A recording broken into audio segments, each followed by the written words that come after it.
안녕하세요. 존버큐입니다. 오늘은 암호화폐 자동매매 시스템 만들기 with 파이썬 11장 전략 최적화에 대해서 리뷰를 해보겠습니다. 이 마지막 장을 기준으로 해서 마지막 장을 시작으로 해서 이제부터 정말 전략을 새롭게 만들어보고 그걸로 이제 거래를 해볼 수 있는 이제 진정한 시작점이라고 볼 수 있기 때문에 약간 또 설레는 그런 마음도 있습니다. 좀 즐거운 마음으로 마지막 장을 리뷰를 같이 한번 해보겠습니다. 이제 마지막 장은 전략 최적화인데, 이 전략 최적화라는 건 결국에 이 자동매매 시스템은 사실 시스템은 이 앞장에서 다 만들었고, 자동매매 시스템을 만들어서 그 구동하려면 사실 제일 중요한 게 전략이잖아요. 그럼 전략을 어떻게 만들지에 대한 고민이 되게 많은데, 전략을 어떻게 하면 더 잘 만들 수 있는지에 대한 고민이 들 수밖에 없거든요. 그래서 이 시스템에서도 또 이 책에서도 더 잘 만들 수 있는 방법에 대해서 고민을 하고 그거에 대한 부분으로 요 11장이 소개하고 있다고 생각하시면 됩니다. 일단 전략을 좀 잘 만들려면 제일 중요한 게 전략을 만들어서 이제 테스트를 해보는 게 제일 중요할 것 같아요. 테스트란 건 결국 이제 시뮬레이션이겠죠. 시뮬레이션을 해가지고 그게 이제 얼마나 잘 먹히는지, 얼마나 효과가 있는지를 확인해 보는 건데, 그러려면 이제 대량 시뮬레이션을 해봐야 되거든요. 그래서 이제 11장에서는 대량 시뮬레이션에 대해서 소개를 하고 또 그것을 어떻게 구현했는지 또 그것을 어떻게 사용하면 되는지에 대해서 소개를 하고 있습니다. 우선 앞부분에서는 여기 보시면 이제 데이터 레파지토리 이 부분을 소개하고 있어요. 데이터 레파지토리를 소개하고 있는데 결국에 이제 시뮬레이션을 저희가 기본적으로 이 시스템에서 사용하고 있는 데이터가 업비트에 있는 데이터를 사용하고 있습니다. 시뮬레이션을 한 부분은 업비트에 있는 데이터를 사용하고 있는데 그런데 이제 업비트에서 데이터를 오픈 API를 사용해서 데이터를 가지고 오는데 기존에는 이제 시뮬레이터가 그냥 가져와서 데이터 프로바이더에서 가져와서 테스트를 했단 말이죠. 시뮬레이션을 했는데 이게 양이 되게 많잖아요. 그리고 기본적으로 이 오픈 API는 개수가 제한돼 있어요. 조회 그 횟수가 제한되어 있고, 그러니까 1초에 뭐 스로틀링이라고 하죠. 1초에 이제 몇 번 호출할 수 있는지, 얼마나 데이터를 가지고 올 수 있는지도 제한이 되어 있기 때문에 이거를 사용해가지고 매번 시뮬레이션 돌릴 때마다 어떤 가지고 오는데 이 네트워크도 물론 불필요하게 소모가 되고요. 그러니까 여기서 이제 계속 오픈 API를 호출하는 것보다는 이 한번 가지고 온 데이터는 어차피 이제 같은 거잖아요. 같은 데이터를 계속 쓰는 거기 때문에 그건 이제 데이터베이스에 저장해 놓고 데이터베이스에 저장된 데이터가 있으면 그걸 사용하고 데이터베이스에 저장된 데이터가 없으면 여기서 가지고 오고 그렇게 하기 위해서 요 중간에 데이터 레파지토리를 만들었어요.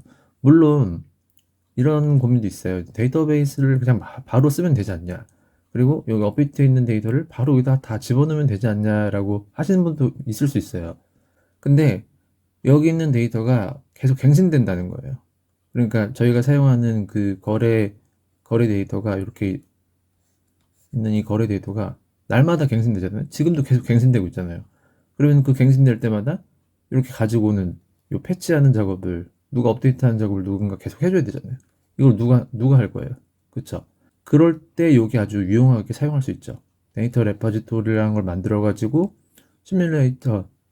시뮬레이션에서 이제 데이터를 요청을 했을 때 그게 데이터베이스에 있는지 확인을 합니다. 데이터베이스 있으면은 그걸 사용하고 데이터베이스 없으면 가지고 옵니다. 새로 가지고 와서 그걸 이제 업데이트하고 그럼 이제 업데이트 된 부분만 그러니까 필요한 부분만 내가 없는 부분만 계속 가지고 와서 업데이트 할 수 있는 거죠. 그러니까 실시간으로 업데이트가 되는 데이터베이스라고 보시면 돼요.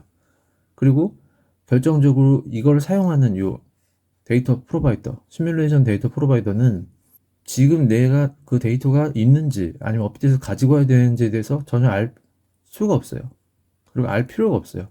왜냐면 나는 그냥 이 데이터가 필요한 거지. 그거를 업비트에서 가져오든지 데이터베이스에서 가져오든지 그건 네가 알아서 해. 그게 바로 이제 데이터 레파지토리가 하는 이 데이터 레파지토리의 역할입니다. 이제 쇼미더머니 이 시스템에서 이렇게 구성을 했고 책에서도 잘 설명을 하고 있는데 사실 요 레파지토리라는 거는 레파지토리 패턴이 따로 있습니다. 여기 검색해 보시면 구글 이미지 검색하시 보시면 이렇게 많이 나와 있잖아요. 이미 이제 있는 디자인 패턴이거든요. 기존에 이제 비즈니스 로직이 있고 데이터 소스, 그러니까 쉽게 말해서 이제 뭐 데이터베이스라고 치면 비즈니스 로직하고 데이터베이스랑 바로 연결되면 이 데이터베이스가 변경됐을 때 이거를 처리해주는 부분이 또 여기서 곤란할 수 있잖아요. 그래서 중간에 이제 레퍼지토리라는 걸 둡니다. 그래서 레퍼지토리라는 걸 둬서 어떤 데이터가 변경되거나 데이터베이스가 변경되거나 아니면 다른 소스, 이게 데이터베이스일 수도 있고 서버일 수도 있는 거죠. 여러 개의 멀티 소스를 처리하는 역할을 하는 이제 레파지토리를 여기 중간에 두는 겁니다. 비즈니스 로직하고 데이터 소스를 좀 분리할 수 있게, 그리고 요 각각의 변경사항, 비즈니스 로직의 변경사항이나 데이터 소스의 변경사항이 시스템에 전반적으로 영향을 주지 않도록 하기 위한 것이 요 레파지토리 패턴입니다. 예, 그러면 이제 레파지토리에 대해서 설명을 드렸고, 이 레파지토리가 어떻게 동작하는지에 대해서 잠깐 먼저 실습을 한번 해볼게요. 이게 진짜 좋은 게, 아까 이 그림에서 잠깐 설명드린 것처럼 이 데이터베이스랑 이 실제 이 서버랑 동시에 사용할 수 있는 거거든요. 얘를 통해서 유연하게 사용할 수 있는 거죠. 이 비즈니스 로직이. 그거를 진짜 잘 동작하는지를 확인해 볼 수 있는 노트북을 제공하고 있는데, 여기 보면 데이터 레파지토리 테스트가 있어요. 지금 이게 지금 제가 VS 코드를 사용하고 있는데, 요즘 VS 코드가 너무 좋아졌어요. 진짜 주피터 노트북을 킬 필요가 없습니다. 여기서 바로 실행 가능하기 때문에 주피터 노트북을 실행을 안 시켜도 이 노트북 파일을 실행할 수 있습니다. 위에 거부터 차례대로 실행해 보겠습니다. 2020년 2월 20일부터 2월 20일 14시부터 23시까지인데, 조회하면 지금 하나, 둘, 셋, 한 번에 200개씩 조회할 수 있거든요. 그래서 업비트에서 두 번, 세 번 해가지고 조회를 했어요. 589개를. 근데 이게 이제 조회해서 데이터베이스 업데이트가 된 거죠. 이 조회를 한 번 더 하면 어떻게 될까요? 예. 이제는 업비트에서 가져온 게 아니라 바로 데이터베이스에서 가져온 거죠. 바로 순식간에 일어났잖아요. 이게 지금 589개였지만 많은 데이터를 테스트해 볼수록 이제 전략이 정말 유효한지에 대해서 좀 더 정밀하게 정확하게 테스트해 볼 수 있잖아요. 그러면 이제 뭐 몇만 개의 이 데이터를 사용해야 되는데, 그때마다 이제 엄청나게 오랜 시간을 걸려서 업비트에서 가지고 올 필요가 없는 거죠. 이렇게 한 번만 가지고 오면 데이터베이스에 저장돼 있고, 그럼 바로 사용할 수 있는 겁니다. 이 아래쪽에 보면은 뭐 데이터베이스 사용을 확인하는 거나 뭐 업비트에 있는 업비트 없는 데이터, 요거 한번 직접 해보시는 것도 좋을 것 같아요. 저는 뭐 이미 많이 해봤고, 이미 요걸 다 패치했어요. 그러니까 한번 패치를 하면 이 데이터베이스 파일, 저희가 사용하는 요 SMTDB 이 파일이 사이즈가 계속 늘어나요. 왜냐면 계속 업데이트가 되니까. 그리고 한번 업데이트가 되면 다시 그 테스트할 때는 그 업비트에 접속하지 않고 저 데이터베이스를 통해서 데이터를 가지고 오기 때문에 굉장히 빨리 테스트를 진행할 수 있습니다. 그러면은 이제 데이터 레포지토리 코드를 한번 같이 살펴보겠습니다. 일단 요 데이터베이스 먼저 한번 살펴볼게요. 데이터베이스는 근데 제가 뭐 별로 설명드릴 내용이 없어요. 사실 뭐 내용을 한번 쭉 보면 데이터베이스가 있는데, 중요한 거는 SQLite 3를 쓴다라는 거, 그리고 여기 있는 것들이 SQLite 3에 있는 요 SQL 문법을 사용하고 있고, 이 문법을 실행해 주는 것이 사실 대부분이에요. SQL 말고 MySQL 뭐 그 RDB들 있잖아요. RDB들 사용하는 거랑 거의 방법이 동일합니다. 특별히 더 설명드릴 게 없어요. 그거를 설명드리는 거는 뭐 여기서 해야 할 내용은 아닌 것 같고, SQL을 아신다면 그냥 바로 사용하시면 될 것 같고, SQL을 모르신다면 SQL에 대해서 따로 공부해 보시는 게 좋을 것 같습니다. 여기서는 뭐 여기 나와 있는 내용들의 코드가 그 이제 파이썬에서 SQLite를 사용해 가지고 데이터베이스를 어떻게 운영하는지에 대해서 본다고 보시면 될 것 같고, 초기화할 때 크리에이트 테이블 하고 있어요. 근데 크리에이트 테이블 항상 하고 있는데, 존재하지 않으면 만들고 존재하면은 뭐 상관없기 때문에 생성을 하고, 그리고 이건 조회하는 거, 데이터 조회하는 거, 쿼리하는 거고요. 쿼리문 이렇게 작성되어 있고요. 쿼리문 이런 내용들은 요 SQL 문법이기 때문에 SQL 문법을 확인해 보시면 됩니다. 그리고 여기 이제 업데이트 하는 거는 데이터가 없으면 데이터가 추가되고, 데이터가 있으면 업데이트가 되는 거죠. 데이터가 있고 없고의 기준은 그 아이디, 데이터의 고유 아이디죠. 프라이머리 키라고 하는데, 이제 고유 아이디를 기준으로 해서 그 데이터가 있다 없다를 판단합니다. 그래서 이제 업데이트하는 SQL 문이 이렇게 됩니다. 여기서 이제 튜플 리스트라고 있는데, 이걸 하나를 업데이트하는 게 아니라 이 포문을 돌면서 생성한 이 리스트를 한 번에 업데이트하는 거예요. 이게 전부입니다. 데이터를 조회하고 데이터베이스를 업데이트하는 거. 삭제하는 게 없는데, 삭제는 별로 필요가 없어서 안 만든 것 같아요. 뭐 필요하다면 이 SQLite 이 파일을 가지고 이 파일을 열 수도 있거든요. 그러니까 다른 그 GUI 툴이죠. GUI 툴을 통해서 열어가지고 편집을 할 수도 있거든요. 꼭 여기서 이 파이썬 이 코드로만 하는 게 아니라 뭐 그걸로 삭제할 수도 있고 필요하다고 하면 뭐 삭제할 수도 있지만 따로 삭제할 이유가 없기 때문에 뭐 추가 안 한 것 같습니다. 그리고 특별한 부분이 하나 더 있다고 하면 여기 처음으로 여기 이제 이 생성자고 여기 소멸자죠. 소멸자가 나와요. 처음으로. 소멸자가 있는 이유는 요 커넥션 클로즈라고 있는데 요 커넥션을 오픈하는 순간 요 커넥터 해가지고 커넥션을 가지고 오는 순간 이게 사실 파일이잖아요. smtm.db 이게 파일이거든요. 그 파일을 열어요. 저 파일이 열려 있으면 다른 시스템에서 이제 저 파일을 뭐 지우거나 할 수가 없어요. 그리고 리소스도 낭비가 될 수 있죠. 그래가지고 이 db가 소멸될 때는 이 db 인스턴스 소멸될 때는 그 파일을 닫아줘야 돼요. 파일 다 썼어라고 알려주는 역할이라고 생각하시면 됩니다. 이렇게 뭐 데이터베이스는 간단하고요. 예, 이제 요게 데이터 레파지토리 클래스고요. 데이터 레파지토리 클래스는 거래 데이터를 클라우드에서 가져오고, 클라우드라는 건 이제 업비트죠. 업비트 오픈 API를 통해서 가져오고 저장해서 제공하는 데이터 레파지토리 클래스다라고 하고 있습니다. 여기 쭉 보시면 파일이 뭐 그렇게 길지는 않을 텐데 좀 이따 보니 다 특징이 그렇잖아요. 파일 많지만 파일 내용이 복잡하지 않아요. 거의 500줄 넘어가는 게 거의 없죠.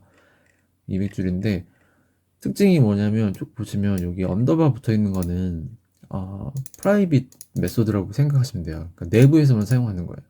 이 클래스 내부에서 사용하는 거고 안 붙어 있는 거, 안 붙어 있는 거 요거 하나입니다.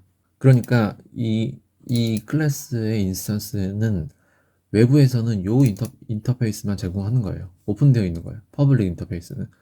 그러니까 데이터 레파지토리가 하는 일은 사실 이 get 데이터밖에 없어요. 여기서 얘가 이제 get 데이터 하면 데이터를 주는 거죠. 근데 이 데이터를 여기서 가지고 와서 업데이트하고 줄지 아니면 여기서 바로 줄지 그런 걸 결정하는 거지. 얘가 얘랑의 인터페이스는 딱 하나 get 데이터 하나밖에 없습니다. get 데이터가 호출되면 데이트 컨버터에서 to and mean이 있어요. to and mean은 이제 시작점이랑 끝점 그리고 이제 여기 있네요. 숫자로 주어진 기간을 분으로 계산해서 시작, 끝, 분의 배열로 변환한다. 예, 여기서 그 정보를 받아와서 토탈 카운트를 저장합니다. 토탈 카운트를 한 다음에 이제 데이터베이스에서 쿼리를 하는 거죠. 여기, 요 마켓 정보를 줘가지고 쿼리를 합니다. 쿼리를 해가지고 요 쿼리한 데이터의 그 길이 값이 토탈 카운트랑 비교해가지고 더 크다. 그러니까 데이터베이스의 값이 더 커. 그럼 이상한 거잖아요. 더 들어가 있는 거잖아요. 그럼 말이 안 되죠. 그러면 이제 익셉션을 발생시키고 그게 아니라면 토탈 카운트랑 데이터베이스 값이 같으면 이제 사실 오케이잖아요. 데이터베이스에 내가 원하는 값이 다 들어있다. 그러면 이제 그걸 리턴하죠. 그러면 이제 그게 아닌 경우는 요 두 경우가 아닌 경우는 토탈 카운트가 더 작은 경우죠.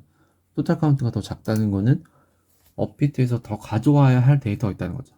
이럴 때는 이 데이터베이스의 데이터를 무시하고 처음부터 가져옵니다. 그냥 패치 프롬 업비트를 해서 가지고 옵니다. 여기부터 여기까지 데이터를 가져와.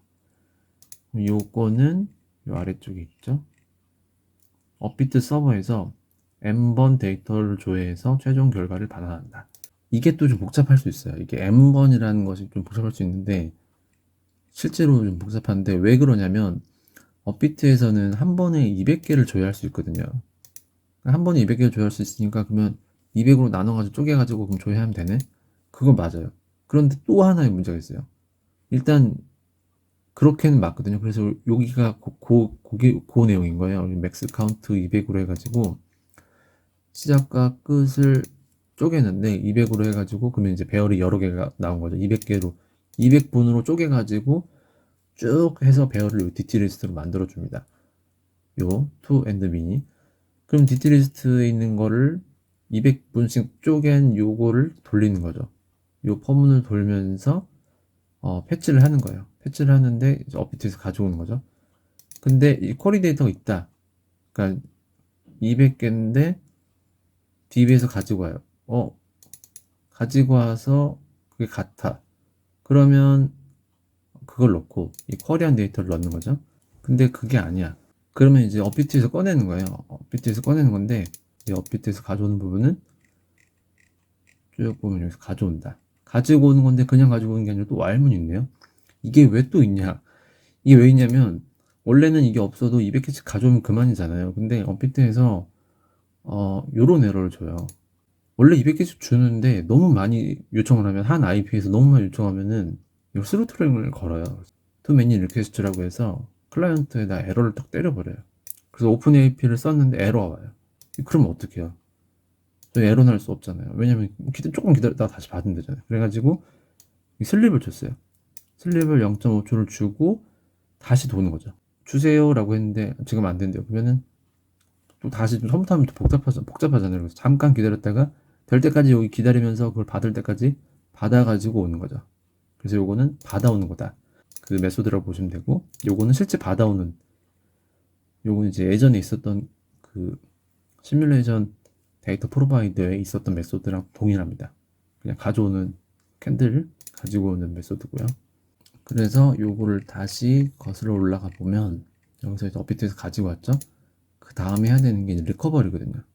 리커버리가 왜 필요하냐면 이제 책에 설명이 잘 돼 있어서 저는 이제 간단하게만 설명드릴게요. 업비트에 거래 데이터가 없는 경우가 있어요. 그래서 요걸 제가 업비트에 문의도 해봤는데 실제로 없다 그러더라고요. 그러니까 없는 이유는 거래가 일어나지 않는 거예요, 진짜.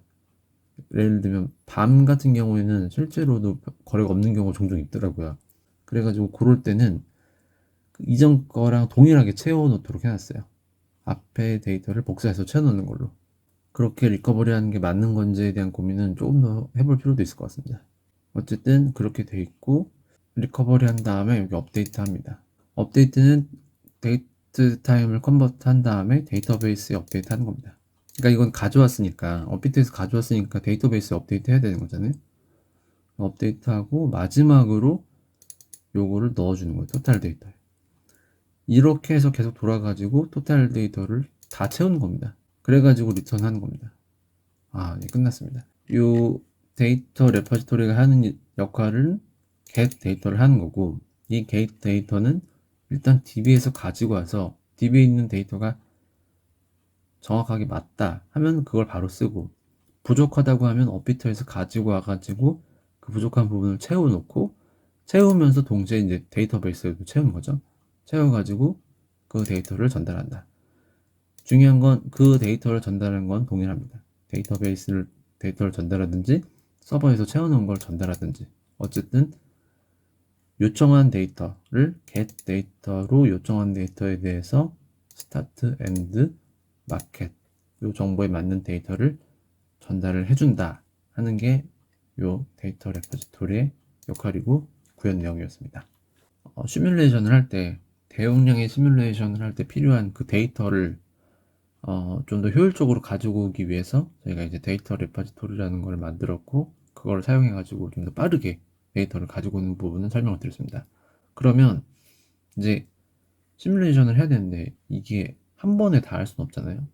한 번에 끝도 없이 쭉 다 하면 그걸 분석하는 것도 힘들 것 같아요. 그래서 이제 구간을 나눠 가지고 만약에 3달치다 그러면은 하루씩 아니면 일주일씩 나눠 가지고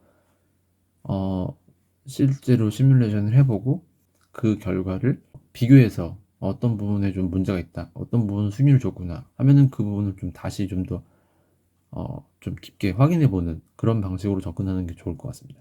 그리고 그런 것을 생각해서 이제 대량 시뮬레이션이라는 이제 기능을 제공하고 있는데, 이제 대량 시뮬레이션에서 중요한 게 일단 많은 양을 해야 되니까 당연히 속도가 중요할 거잖아요. 그리고 빨리 해야지 시간을 줄일 수 있고, 또 빨리빨리 결과가 나와야지 내가 또 이것저것 많이 해볼 수 있잖아요. 파라미터도 바꿔보고 금액도 바꿔보고 그런 전략을 조금씩 바꾸면서 많이 테스트 해볼 수 있을 텐데, 지금 빨리빨리 많이 테스트 해보려면 어떻게 해야 되냐, 컴퓨터한테 일을 많이 시켜야 됩니다.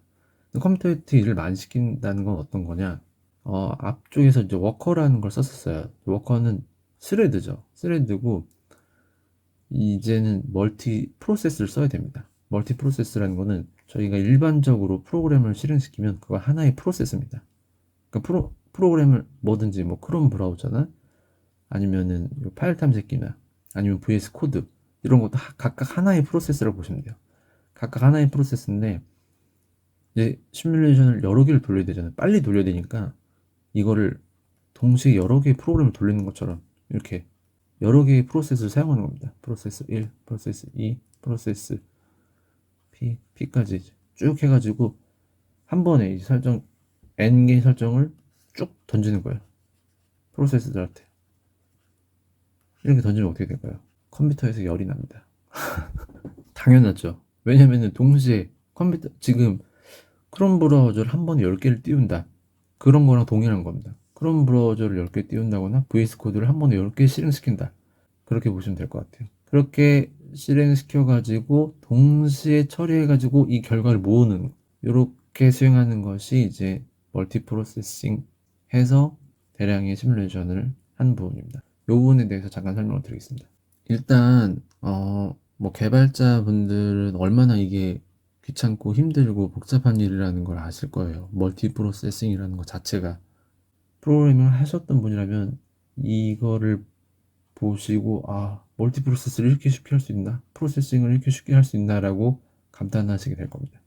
이미 뭐 파이썬에 대해서 잘 아실 수도 있는데 어쨌든 그 부분에 대해서 간단하게 설명만 할게요. 왜냐면 뭐 깊게 설명할 필요도 없고 책에서도 깊게 설명 안 하고 있습니다. 그리고 깊게 알 필요 없어요. 왜냐면 어떻게 보면 저희는 라이브러리를 사용하는 입장이기 때문에 이렇게 사용하면은 멀티 프로세싱 하고 할 수 있구나 라고만 이해하셔도 됩니다. 이제 여기 보시면 사용하는 게 멀티 프로세싱이라는 패키지에서 이제 풀 타임아웃 에러 커런트 프로세스 요거를 임포트 했죠. 멀티 프로세싱이라는 패키지가 있는 거예요. 여기 이제 파이썬에서 제공하고 있는 표준 라이브러리입니다. 여기 나와 있죠. The Python Standard Library. 자세한 건 요 내용을 뭐 찾아보셔도 좋을 것 같습니다. 근데 어쨌든 중요한 거는 여기서 저희가 요거를 사용하고 있고 요 시뮬레이션을 수행하는 요 부분에 대해서 이제 오늘 설명을 드리고 나머지는 다음 영상에서 다시 설명을 드리겠습니다. 여기서 이제 시뮬레이션을 수행하는 부분이고 요 시뮬레이션을 수행할 때 컴피그 리스트를 받아요. 그리고 프로세스 넘버도 받죠. 컴피그 리스트는 뭐겠어요? 요 설정 값들 리스트인 거죠. 설정을 n개로 분할해서 정말 이 그림대로 구해놨나 보네요. 어쨌든 요걸 받아가지고 그러면 수행한다. 수행하는데 여기 보면 풀이 있네요. 여기서 풀은 프로세스 풀인 거죠. 프로세스의 풀인 거죠. 프로세스들을 여러 개 가지고 있는 거죠. 근데 프로세스를 막 만들었다 없앴다 만들었다 없앴다 하면 자원이 너무 낭비되니까 만들어가지고 가지고 있는 거예요. 이 아까 그 멀티 프로세싱이라는 패키지 안에서 이 라이브러리를 가지고 있는 거죠. 그리고 거기서 뭔가 할 때 빌려줬다가 반납했다 빌려줬다 반납했다 해가지고 하는 거죠. 그런 걸 풀이라고 하는 거고 요 풀을 이용해서 with 요 풀을 이용해서 요 안에 있는 걸 수행하는 겁니다. 어떤 걸 수행하냐? 어싱크 비동기 동작을 수행한다는 거예요. 비동기 동작 결과를 봤는데 요 맵 어싱크를 메소드를 호출해 줄 거예요. 그럼 여기서 이제 풀을 사용하는데 풀을 요걸로 사용한다는 거죠. 요 풀을 맵 어싱크 메소드를 호출하면서 요 함수를 넣어줍니다. 이걸 실행해줘. 이 결과 파일을 가지고. 그러니까 요 배열만큼 얘를 실행해줘. 그리고 결과는 여기다 넣어줘. 이런 뜻입니다. 근데 이건 당연히 어레이니까 복수계잖아요.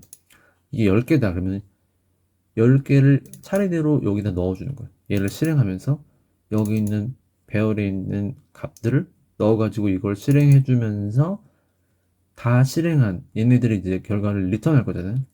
리턴한 결과를 여기다 넣어줘 하라는 거예요. 요거 하나만 하면은 요게 수행되고 던져진다라는 거고요. 그러면 요거는 좀 이따 알아보고 요거는 좀 이따가 알아보고 여기 밑에서 보면 is running true죠.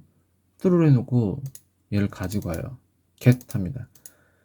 리절트를 get 한다고 하는 거는 얘가 이제 어떤 걸 이게 10개 있다고 치면 10개의 시뮬레이션을 돌리는 거예요. 얘를 실행시키는 거예요. 근데 걔가 다 안 끝났을 수도 있잖아요. 그럼 일단 처음에 딱 들어와요. 근데 get을 해요. 타임아웃 0.5초. 가지고 오는데 0.5초 동안 잠깐 기다리는 거예요. 근데 이게 다 안 끝났어. 그러면 타임아웃 에러가 나요. 그 에러가 나면 어떻게 됐어요? 여기서 이제 상태를 찍죠. 프린트 스테이트 상태를 찍고 요거는 그냥 진짜 그냥 상태 찍는 거예요. 여기 들어가 보시면 알겠지만 현재 시뮬레이터 상태를 화면에 찍으려고 그냥 쭉 상태 찍는 거예요. 상태를 찍는 거고 이 상태를 찍는 거는 이제 사용자가 지금 뭐 프로그램 돌아가는 거에 멈춘 걸 모르잖아요. 왜냐면 이게 계속 엄청나게 많은 우웅 소리가 나오면서 돌아가고 있는데, 그래서 그런 상태를 주기적으로 찍어주기 위해서 이렇게 하는 거고. 그리고 이제 안 끝났다 그러면 이제 다시 일로 들어오겠죠. 이지러닝 true잖아요. 그러니까 이 get 해서 다 끝나면 얘가 이 결과를 주고, 안 끝나면은 이 타임아웃 에러를 주거든요. 이 타임아웃 시간 안에 안 끝나면. 그러니까 안 끝났으면 계속 여기로 오다가 끝났을 때는 요 밑으로 이 결과를 주고, 이게 펄스가 되면서 여기를 빠져나가는 거죠. 그렇게 구현된 거고, 이게 빠져나가면은 이 결과가 여기 다 들어가 있는 거고, 이 결과만큼 업데이트 리절트 하는 겁니다. 이 업데이트 리절트 부분은 다음 영상에서 소개를 드리고 설명을 드리고, 오늘은 이제 여기까지 설명드릴게요. 이 프로세스 넘이라고 있는데, 그러니까 프로세스가 3개밖에 없어요, 내가. 근데 해야 될 게 10개예요. 그럼 1, 2, 3 넣고, 1, 2, 3 중에 빨리 끝나는 놈한테 4를 넣던지, 뭐 그런 방식으로 처리를 하는 거죠. 그게 이제 풀의 역할이고, 어쨌든 그 풀이 그걸 다 수행해 준다, 책임지고 그거를 이 어레이의 개수만큼 처리해 준다라는 게 핵심입니다. 그러면 이제 이 메소드에서 하는 일들을 잠깐 설명을 드리면, execute single process simulation이에요. 그러니까 싱글 프로세스, 요건 이제 단일 프로세스에서 처리되는 시뮬레이션에 대한 그 동작이죠. 그 프로세스 하나에서 처리될 내용들을 여기다 쭉 다 넣어놓은 거예요. 이제 중요한 부분은 스태틱 메소드라는 거. 왜 스태틱 메소드를 했냐? 스태틱 메소드랑 일반 메소드랑 차이는 뭐죠? 셀프를 안 받잖아요. 셀프를 안 받는다는 거는, 셀프를 받으면 안 되죠, 얘는. 왜냐면 얘랑 얘는 프로세스가 다르잖아요. 프로세스가 다르다는 거는, 그러니까 크롬 브라우저를 2개 띄웠는데 2개가 서로 통신은 물론 할 수 있죠. 근데 2개는 일단 격리되어 있는 거예요. 서로 모르는 애들이에요, 얘랑 얘는. 프로그램들은 각각 독립적으로 실행되기 때문에, 프로세스들은 독립적으로 실행되기 때문에 얘랑 얘는 모르거든요. 근데 얘랑 얘랑 같은 인스턴스 셀프를 가지고 있을 필요가 없잖아요. 그렇기 때문에 이렇게 셀프가 없는 스태틱 메소드.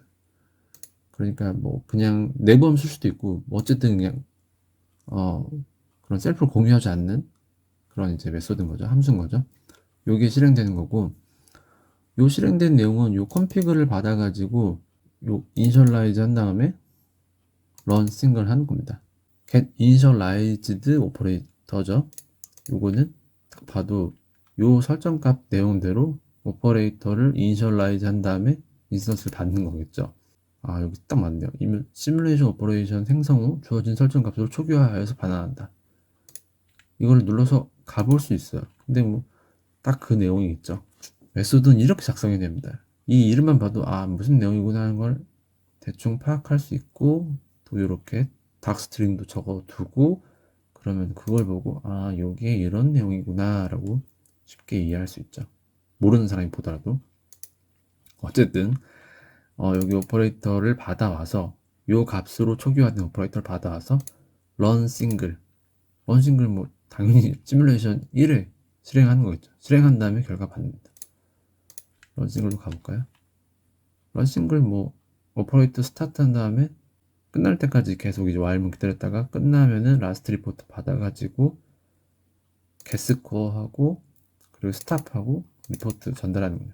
그러면 이제 뭐 이니셜라이즈 오퍼레이션 받아서 run single 하고 리포트 받아가지고 이 리절트에다가 어펜드, 리절트에다 어펜드 할 때 이 리포트를 그냥 넣는 게 아니라 이 인덱스도 같이 넣는 거죠.